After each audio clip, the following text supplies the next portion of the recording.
സർവശക്തനായ ഈശ്വരൻ നമ്മുടെ ജീവിതത്തിൽ നൽകുന്ന അനുവദനീയമായ നിമിഷങ്ങളുടെ ഓർമ്മകളുടെ ഭാഗമാണ്. തീർച്ചയായിട്ടും പ്രിയപ്പെട്ട അമ്മയുടെ 1-ാം ചരമവാർഷിക ദിനത്തിൽ ആ ഓർമ്മകളുടെ ഭാഗമാകാൻ നമുക്ക് കഴിയുന്നു എന്നതിൽ ഒരുപാട് സന്തോഷമുണ്ട്, ഒരുപാട് അഭിമാനമുണ്ട്. അമ്മയുടെ ഒരിക്കലും മരിക്കാത്ത ഓർമ്മകൾക്ക് മുമ്പിൽ ഓർമ്മപ്പൂക്കൾ അർപ്പിക്കുന്നു, ആദരാഞ്ജലികൾ അർപ്പിക്കുന്നു. നമുക്കൊക്കെ അറിയാം, നമ്മുടെ ജീവിതത്തിൽ ഏറ്റവും ആഴമുള്ള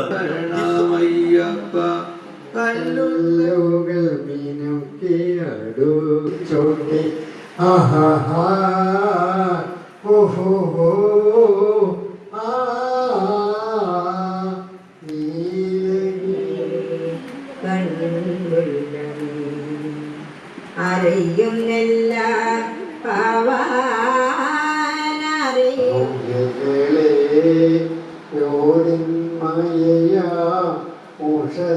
ഇവിടെ എത്തിച്ചേർന്നിരിക്കുന്നത് വീട്ടിൽ വെച്ച് നടത്താവുന്ന ചടങ്ങാണ്. 1-ാം ചരമവാർഷികമാണ്. ബന്ധുക്കളൊക്കെ വിളിച്ച് വീട്ടിൽ ആചരിക്കാവുന്ന ആ ചടങ്ങ് മഹാത്മയിലെ ഞങ്ങളുടെ അച്ഛനമ്മയോടൊപ്പം ആചരിക്കാനാണ് കുടുംബം തീരുമാനിച്ചത്.